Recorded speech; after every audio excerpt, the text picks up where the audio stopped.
So Valheim, huh?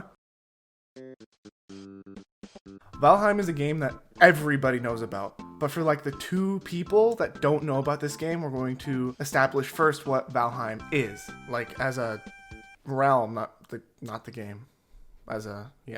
Valheim is a realm much like other realms in Norse mythology. Is it Norse? Is it Greek? Norse? It's Norse. It's Norse. You got Asgard, where the gods live.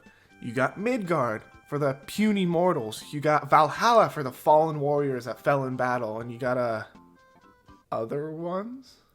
Valheim, on the other hand, is a feral 10th realm that even the gods are terrified of. So the souls of fallen Vikings have been sent there to make it hospitable, I guess. Essentially, the gods have turned their backs on Valheim, and it has become overrun by powerful beasts that even Odin is fearful of. It is now the duty of the player to turn Valheim into a realm akin to Valhalla. Traditionally, Vikings who die honorably are taken to the paradises of Valhalla, where they would rest until their final battle would be brought about by the end times, known as Ragnarok. Now, why are you, the player, instead of going to Valhalla, sent to this hellish landscape to be assigned like a feral beast exterminator? Is that a good joke? I don't know. And you yourself are probably wondering, why are you there? I don't know. Don't ask me. Play the game. Find out. And then let me know, because I have no idea. So now that we're all on the same page, let's get into the good and the bad of this game. Because trust me, there is both. I'm not taking any chances. I've got 15 health and a lot of stuff that I need to give to y'all. I'm on fire! Help! I feel cold and I'm on fire somehow. Okay. To start off, let's talk about the good. First and foremost, you drop in like you're in Fortnite. I mean, what more could you ask? Game of the year, hands down, right? You drop into the game with nothing but some leather on your back and a raven to nudge you in the right direction when you're feeling a little lost. Sent here to guide you in your travels.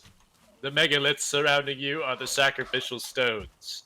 They represent the Forsaken, which you must slay in order to ascend to Valhalla. And that's it. Other than the tips you're given here and there by the raven, you just play the game and learn as you go. There are bosses you need to fight to progress, and you are given their location by these runes scattered about the world. These runes also give you hints about various creatures, like how boars are scared of fire. They also give you this mechanic where you don't get the recipe to craft things until you've touched every material at least once, which I think is a nice little touch. Now let's talk about the build diversity and the leveling. In this game, you level up by doing literally anything: running, jumping, hitting, shooting, swimming, catching on fire. Oh, your comfort level goes up. Okay, cool.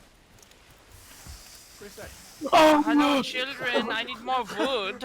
Okay, maybe not that one. You can also make your own builds based on what you use. So for example, if you like shooting bows more, you're more likely to level up that stat. And if you like clubs more, you're likely to do that stat. It's a very streamlined and smooth way to slowly progress your character. There's also the shaders. Oh, the shaders. The lighting in this game is absolutely beautiful. The art direction is divine.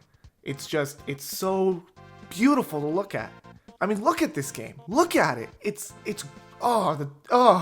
this is a survival game, meaning you're gonna die a lot. But the death system is actually pretty forgiving. See, when you die, you receive these death buffs, or whatever you call them, where if you die, you receive buffs that allow you to grab your things more easily and not lose any more levels than you've already lost. We'll get into that later.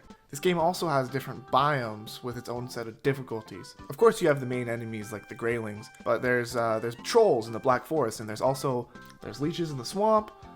There's a lot of enemy diversity.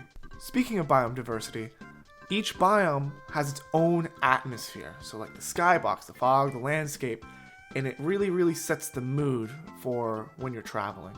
As you travel in this game, the progression goes by very smoothly. You go from having rags and struggling with any enemy you face to one-shotting almost everything you touch. This is a nice shift of power, making you feel like you're able to take on enemies you once thought were absolutely invincible. There's also the repairing mechanic for the tools, which I think is very simple, and it should be simple. It's just a boop of the button and you're good. Fighting in this game, to be honest, is quite satisfying. It's simple enough for people who don't really play games like this to pick up, but complex enough for gaming veterans to get their fix of combat and min-maxing with clubs and axes doing different damage to different enemies. There's also this very satisfying weight to all of your attacks, where you just go whoosh.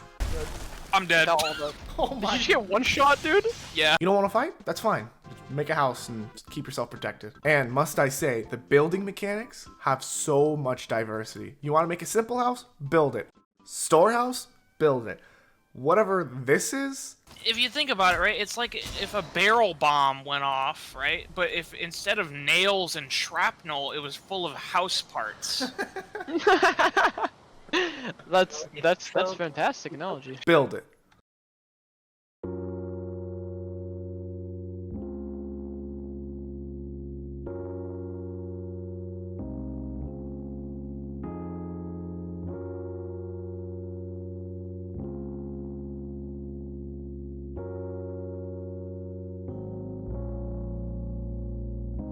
Now, if this is going to be a proper review video, I need to talk about the bad of this game, which honestly I couldn't find much of. There is some, but not much.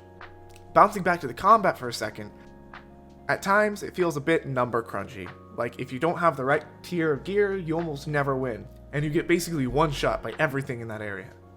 Oh, hello. Drag him across the fire. You stupid wolf. Come here.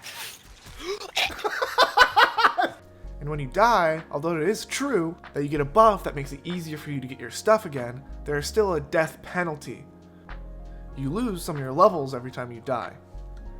Although this mechanic is meant to urge you not to die too much, it is very time consuming and is very discouraging when you just immediately lose all those levels you were working so hard to build.